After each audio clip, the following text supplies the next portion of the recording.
as we all know, the development and making of Avatar took a little bit of time. And, you know, as we get to the sequels, we're definitely obviously excited for that. And we know that, obviously, after seeing the creature development and some of the other things we've seen today, that it does take a lot to make these movies happen. So I'm curious, working on the first Avatar, what was the most challenging part for each of you? Dylan Cole was the most challenging. Straining your neck looking up at me? I'll just send a general statement. I think that, when you are going down a path that nobody has gone down before, that's the most challenging thing. Nobody can prepare you for what's ahead if no one has ever been there. And with Avatar, we were really breaking new ground. And Jim said he knew that because we were screwing up so much. But in doing that, that was the biggest challenge, but also the biggest excitement that we were able to, break new ground in the service of telling a story. And in some ways, if Avatar did anything on a larger scale than just the movie itself, it proved to our industry that we were at a point where really anything was possible. And you're only limited now by your imagination. I wasn't here for the first one. For me, I the first time I flew out here was my former boss, Matt Madden, was like, we're going to go to Lightstorm. They want to tell us about this movie they're making. And I came in, and they were telling us all about it. And the whole time I was like, wow, that's amazing. That's crazy. Wow, I want to see that. And they were like, so how would you do that? And I was like, what, us? I don't know. So I think that was the scariest part was we then went back to Atlanta and we were sat down with everybody and just kind of were thinking about how we would just do the performance capture portion of it. And so I think that was the biggest challenge. No, but it's funny because, on any movie, Avatar, Titanic, you get to a point where you want to get the movie green lit. I mean, that's what you're working. You're working to get the studio to say, we're going to make this movie. You're working. And then they say yes. And that yes is the most terrifying thing. It's like, oh my God, now we really have to do it. We said we could do it, but now we got to do it. So. No, this wasn't really a challenge, but it was more just kind of first coming into the movie. I remember working on the mocap stage and seeing the screens with the video game quality playback for us in real time. I think the biggest challenge was getting a sense of the world. And I remember the first day that we were taken upstairs to see some footage that had come back from Weta, some final footage. And I remember kind of from that point on just everything making so much more sense. And I realized what we were doing day in and day out and what it was going to turn into. And I remember being so inspired after that point. And maybe I think the hardest thing for you is remembering to say perf cap and not mocap. Yes.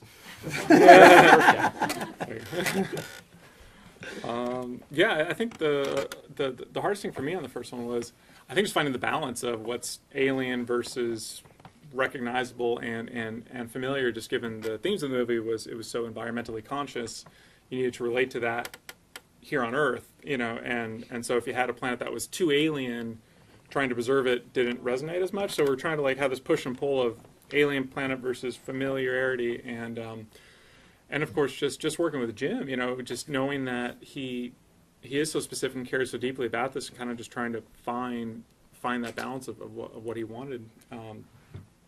But specifically, I'd say probably bioluminescence is probably the hardest thing to kind of design and balance and figure out. And I think you came on at a point after we had made a crucial decision, which goes back to that balance issue. If anybody's ever seen the scriptment that Jim originally wrote, the planet was supposed to be cyan. Oh, no. I did a ton of that stuff. No, because that changed back. Because when I started, it was cyan. And I've gone through a ton of old concept art. It's like, did he not know how to paint? Why is everything? Right.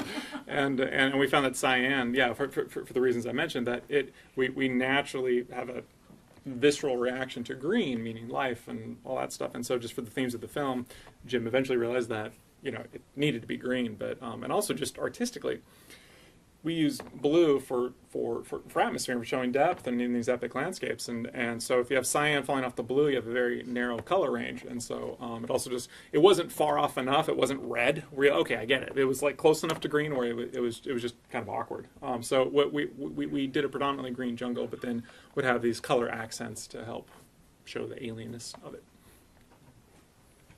Let's see. For me, I think it was once we got past the design for Natiri two-dimensionally, which ended up taking, I think it was like 2.5 months, if I recall, was just Jim had a very specific idea of what he wanted, and I remember just doing iteration after iteration after iteration, and percentages of the rotation of the eyes, the size of the eyes, the color, wedges of color for the skin, the stripe patterns, and I think he would come in, he'd look at everything, and I think, like I said, I had worked with Stan Winston, so they had worked with Jim before on the Terminator film, so they had philosophies which were, give Jim what he wants, give Jim what he asks for. That's what they should. And there was, they had their inside, situations that had come across from working with him previously that I felt like I had to do 3 times the amount of work just to get him what I thought that he needed. And I would describe how to work with Jim a little bit differently.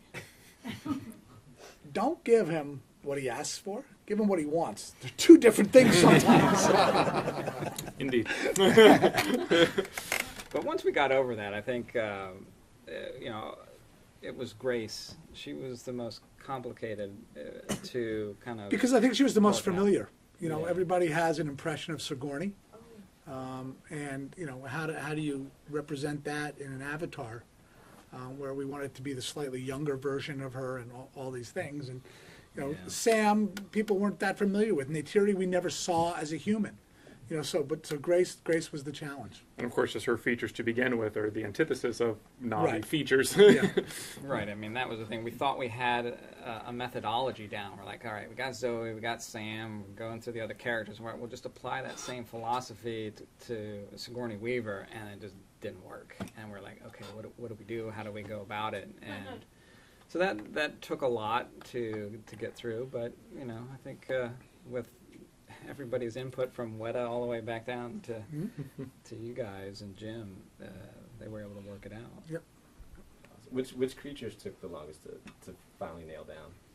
Well, I think from a creature standpoint, I think in many ways the Thanator That was the last one done by far. was the toughest one. Well, and you all saw some iterations on that. A lot of different takes. But was that the longest? Yeah. Because I thought the Banshee took. Well, no, I think probably in calendar, yeah. Banshee, it's different. Oh. Thanator in design concept, because there were all sorts of different iterations we went through, a scorpion-like tail and Yeah, all these yeah. other things to get the basic concept. Now the Banshee, it continued to evolve throughout the production, where we got into texture maps and the patterning and how to get distinct patterns and what different colors. Because really for the Thanator, the coloration was easy. Yeah. But if we're talking about a body design, the physical design, it was the Thanator. A lot of it actually came back to Jim's sketches themselves, right? Yep. Yeah. Yeah. Should we throw it out and see if folks have some Yeah, this questions? is actually going to be my last question. Okay, good. Just what, besides the sequels that are coming, what are you most excited for about Avatar and Pandora? What I'm most excited about is AvatarMeet 2015. Right, we gotta do it again. No pressure. No. I mean, for me, what I think Jim and I are most excited about is that really when we go into these productions, we're going to have the backbone to really expand the world in these other opportunities.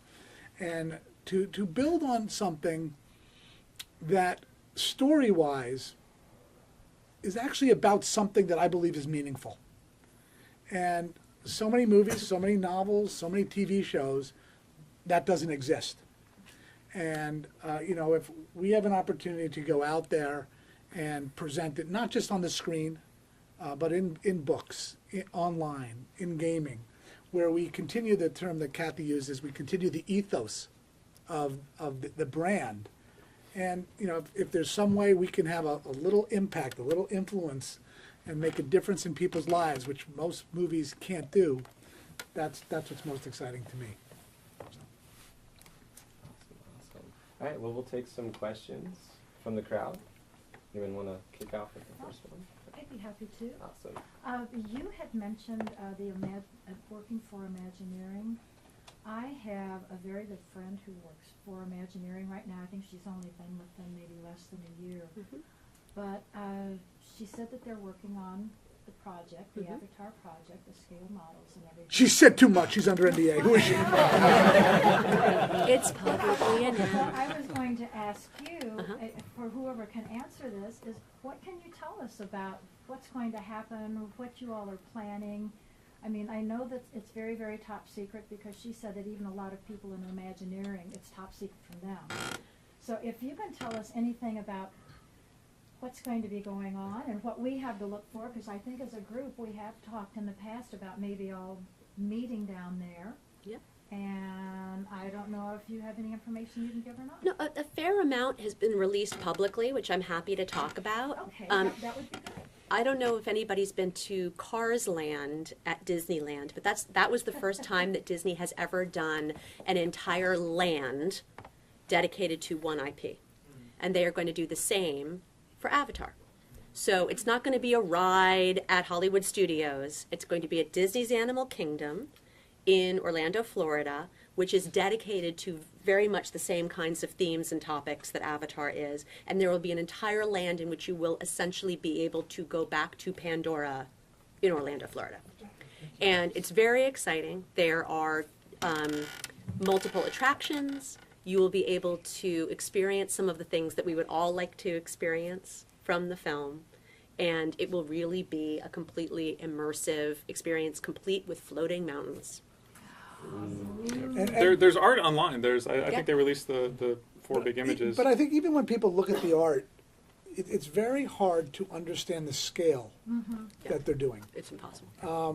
You know, so this is not Star Tours, which is a great attraction, but that's an attraction. This is 14 acres of land where when you walk across a bridge, the landscape changes, the foliage changes, you'll have exotic looking plants. You're going to be walking onto Pandora. These floating mountains that Kathy talks about are going to rise 146 feet. The bottom of these mountains, The lowest one. the lowest mountain will probably be taller than this, and you'll be walking under a floating mountain. Yeah. So it's going to be, you know, the ultimate, you know, we talk about a theme park. And, you know, to me, you go to Universal, and it has rides. You see the rides. You even go to Cars Land, and you see outside some of the attractions. When you go to Pandora, you're in the world of Pandora. And the land itself is one of our attractions. But other than that, everything else, you don't see an attraction from the outside. There'll be a transportive experience. There'll be an opportunity to dine there. But we're also giving people opportunity just to sit and experience and really feel like they've been there. We're doing an opportunity where people have a chance to, you know, experience flying a Banshee. We have an opportunity where people, even during the day, will have an opportunity to go deeper into the rainforest where the jungles are so dense, it's bioluminescent during the day. And we do that through an attraction. And then the whole land exterior at night will become bioluminescent at night. So it'll be So open at night too. Then. Yes. Avatar, the land of Avatar there was going to be the impetus to take what has been a daytime park in Orlando and make it a full day park. So the safari's never been open at night. That's going to be open at night. They're doing a whole transformation. And, you know, the Imagineers have been so great and so collaborative that, you know, even this week, Joe and Dylan have finished some new illustrations for Disney.